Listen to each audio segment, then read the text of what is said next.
Salut les gars, on se retrouve du coup pour une nouvelle vidéo aujourd'hui où je vais tout d'abord vous faire un petit récap de la prépa et ensuite où je vous parlerai de la récupération comme pilier de la performance sportive. Donc on arrive bientôt là sur la mi-août avec la fin de ce premier gros bloc de seuil aérobie, de seuil 60 avec donc les premières séances que je vous avais partagées dans les dernières vidéos. Depuis, la forme a bien grimpé, je suis assez content, avec des bonnes séances qui sont passées. Donc il y a un 3 fois 10 minutes au seuil progressif qui est bien passé. J'avais la forme, donc très content de cette séance. J'ai aussi une sortie longue avec un bloc actif qui est assez bien passé. J'essaye vraiment d'inclure sur toutes mes sorties longues un bloc qui n'est pas non plus très difficile, mais qui met quand même un petit peu dans l'inconfort pour bosser l'aspect foncier qui est primordial en course à pied. J'ai aussi fait du coup un 7 x 3 minutes progressif en finissant assez fort en 3,30, 3,28 sans être non plus dans le rouge. Très bonne sensation sur celle-ci, donc c'était très cool.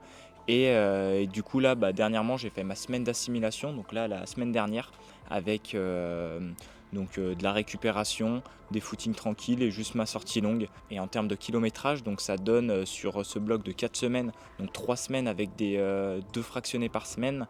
Donc la première en 56 km, 57 pour la deuxième, 68 pour la dernière. Donc le volume il a bien grimpé et 55 sur la semaine d'assimilation, donc très cool.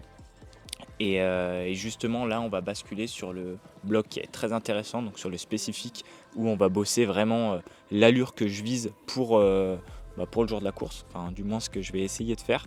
Donc moi ça serait à peu près du 3,32, 3,33 idéalement par kilomètre. Donc ça correspond à un peu moins de 17 km/h si je ne me trompe pas. Du coup je vais essayer de vous partager ça avec moi. Mais en attendant, je voulais vraiment vous parler de la semaine d'assimilation, mais aussi de tout l'aspect récupération qui est primordial pour moi en course à pied et souvent sous-estimé, car on pense beaucoup à courir, à augmenter l'intensité, la charge, mais finalement on ne pense pas beaucoup à récupérer et on ne s'intéresse pas beaucoup à comment fonctionne le corps à l'effort, pourquoi on a besoin de récupérer autant pour progresser. Et justement, cette récupération, elle est primordiale pour 2 points. La première, ça va être d'éviter les blessures. C'est souvent sous-coté, mais c'est vrai qu'on se blesse assez facilement en course à pied, donc il faut faire gaffe. Et la deuxième, ça va du coup être ce qui va le plus nous importer, c'est de récupérer pour progresser et s'améliorer en course à pied. Donc premièrement, quand on va courir, que ce soit à basse, moyenne ou haute intensité, on va avoir nos fibres musculaires qui vont se contracter et en fonction du degré d'intensité, on va avoir des micro-lésions, des micro-déchirures qui vont se créer. Et du coup, on va avoir 2 phénomènes. Une réponse inflammatoire pour commencer à réparer les tissus et une synthèse protéique pour justement les renforcer. Et c'est pour ça qu'on parle souvent d'apport en protéines parce que c'est entre guillemets ce qui va nous permettre de réparer ce qui a été cassé pendant l'effort pour justement y renforcer, voire fournir des efforts plus intenses. Deuxièmement, il faut avoir conscience que le corps il consomme beaucoup d'énergie à l'effort. Du coup, ça va être important de refaire ses réserves énergétiques après l'effort. Je pense que la pire chose pour un sportif, c'est d'être en déficit calorique. Donc n'hésitez pas à vraiment manger, de bien vous alimenter. Je pense qu'il faut mieux avoir un surplus calorique qu'un déficit. Ça peut être vraiment problématique pour votre corps. Allez les gars, je vous coupe 2 petites secondes. Si vous kiffez ce genre de petits formats, ces petits concepts, n'hésitez pas à mettre un petit pouce bleu et à mettre un petit commentaire. Moi, ça me soutient, ça me motive à faire d'autres vidéos. Donc merci à vous. Ce qu'il faut savoir, c'est que pendant l'effort, notre corps va produire des déchets métaboliques. Donc on va souvent parler de lactate, des ions hydrogène qui vont venir perturber donc le pH musculaire. Et c'est justement ça qui peut entraîner de la fatigue. Ce qu'il faut garder en tête pour avoir une vision assez globale, c'est que quand l'effort devient très dur, très intense, on va avoir une accumulation donc de lactate dans les muscles et au bout d'un moment, il va finir par passer dans le sang. Et là, c'est le début de la merde.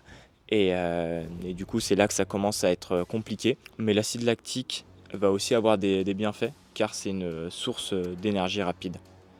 Et enfin, le dernier point super important et très présent en ce moment avec l'été et les grosses chaleurs, ça va être la déshydratation corporelle. Donc en fait, on va On va perdre beaucoup d'électrolytes qui sont primordiales pour le sport.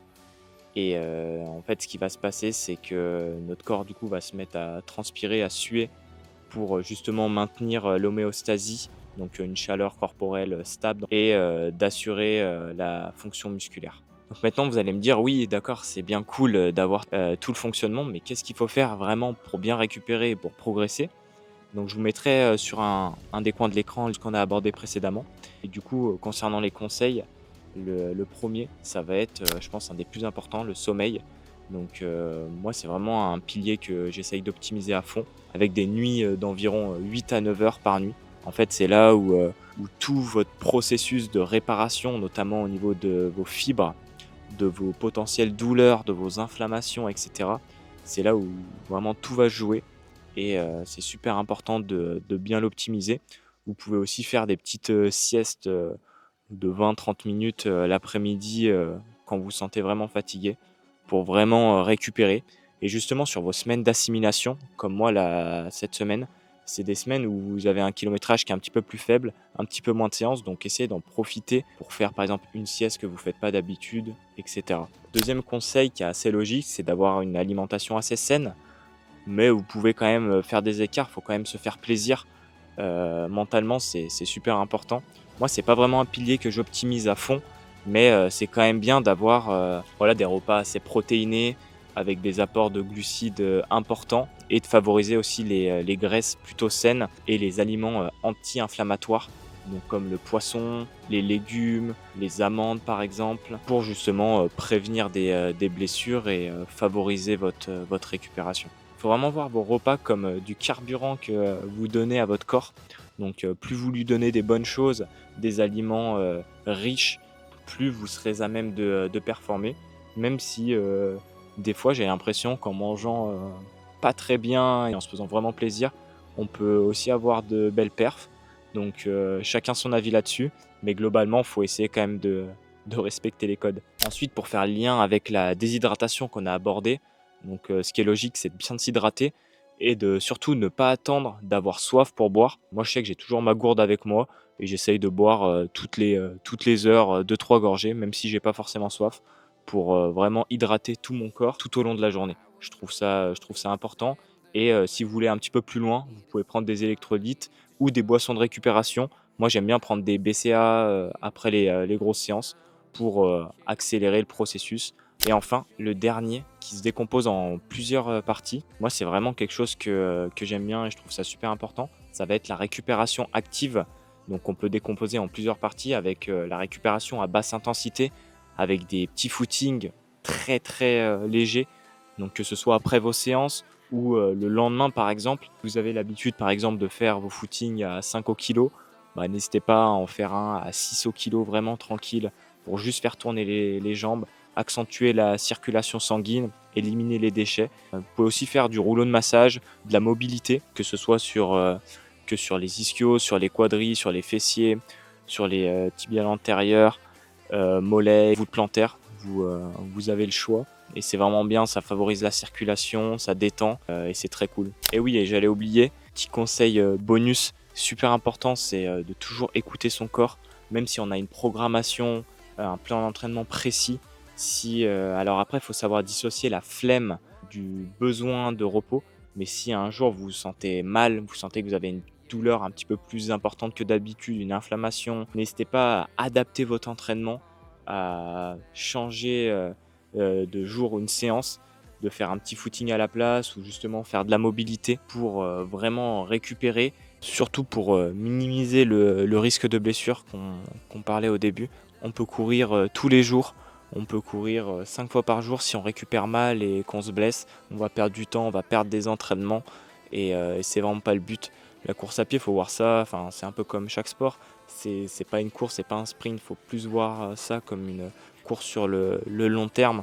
Donc moins on se blesse, plus on court, entre guillemets, sur du long terme, plus on va progresser.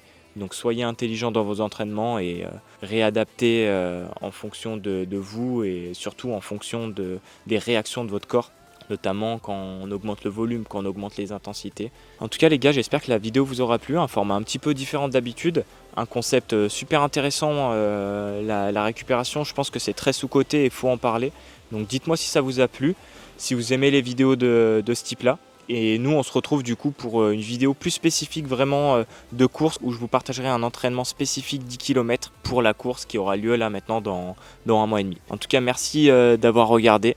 Dites-moi si ça vous a plu, mettez un petit like, un petit commentaire et partagez si vous êtes fou. Et puis on se retrouve pour la prochaine vidéo. Ciao les gars.